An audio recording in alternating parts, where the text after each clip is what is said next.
La Nuorese del record non finisce di stupire, è opposta ad una Dorgalese in cerca di punti per arrivare ai playoff, regola la pratica con un netto 3-0 che avrebbe potuto essere anche più rotondo se fossero andate in rete le due traverse centrate da Bisco e Falchi.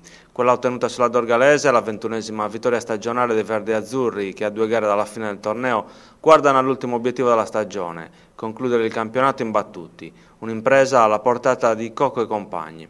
La cronaca, la Nuorese parte col piede sull'acceleratore e al primo minuto Falchi, imbeccato su punizione da Ruggeri, con un colpo di testa sfiora il palo.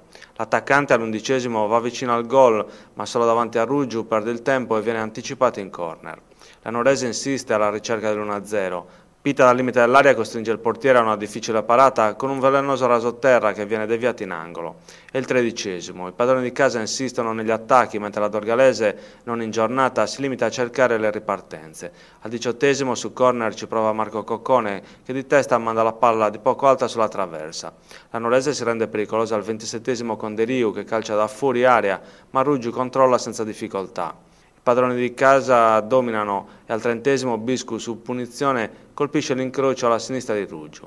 Dopo tanto insistere i verdi-azzurri passano in vantaggio al 36° con Piumetto, l'attaccante di testa su assist di Falchi insacca da 2 passi.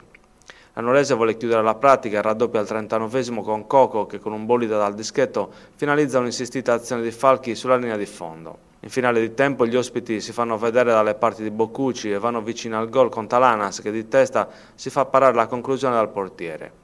Nella ripresa il canovaccio non cambia, la Nuorese continua a fare la partita. All'8° i verdi-azzurri sfiorano il 3-0 con Falchi che con un pallonetto colpisce la traversa.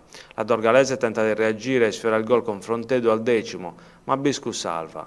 Sulla ripartenza Di Angelo si invola sulla destra e serve Falchi, ma la conclusione dell'attaccante viene respinta in corner da un difensore.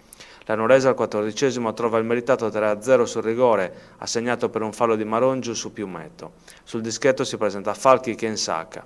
La gara di fatto finisce qui, nell'ultima mezz'ora di gioco tante occasioni per parte, con Talanas, Falchi, Piumetto e Palumbo, ma il risultato rimane inchiodato sul 3-0 per la felicità dei tifosi verdi-azzurri.